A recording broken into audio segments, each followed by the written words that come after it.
किसी समाज की असली परीक्षा उसके अमीर लोगों से नहीं होती, बल्कि इस बात से होती है कि वह अपने सबसे कमज़ोर वर्ग के साथ कैसा व्यवहार करता है।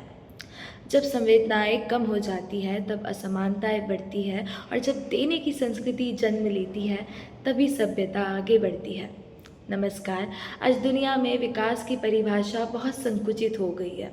आज हम विकास को स्टार्टअप्स, टेक्नोलॉजी और जीडीपी से मापते हैं, लेकिन मानव गरिमा, सामाजिक न्याय और साझी जिम्मेदारी को भूल जाते हैं। इसी खालीपन को भरने का प्रयास है द आर्ट ऑफ गिविंग।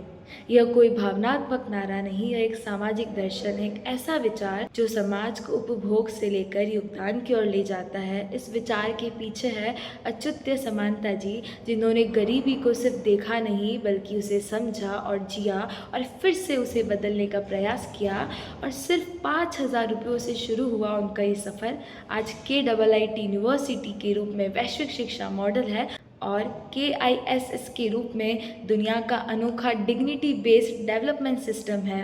यहाँ सहायता नहीं दी जाती, यहाँ संभावनाएं विकसित की जाती है। आर्ट ऑफ गिविंग एक चैरिटी नहीं है, बल्कि एक सोशल कैपिटल है जो भरोसा, सहयोग और सामाजिक शक्ति से बनता है। जहाँ गिविंग कल्चर को बढ़ावा देता है, सामाजिक तनाव घटते हैं, अवसर समान होते हैं, व्यक्ति रिसोर्स नहीं बल्कि रिस्पॉन्सिबिलिटी बनता है। यह सोच इंसान को कंज्यूमर से कंट्रीब्यूटर की ओर आगे बढ़ता है। युवा समाज की जनसंख्या नहीं, युवा समाज की संरचनात्मक शक्ति है। अगर युवाओं की ऊर्जा सिर्फ निजी सफलता तक सीमित रहे तो विकास असंतुलित होता है, और लेकिन जब वही ऊर्जा सेवा, सहानुभूति और सामाजिक जिम्मेदारी में लगती है तो राष्ट्र का चरित्र बनता है।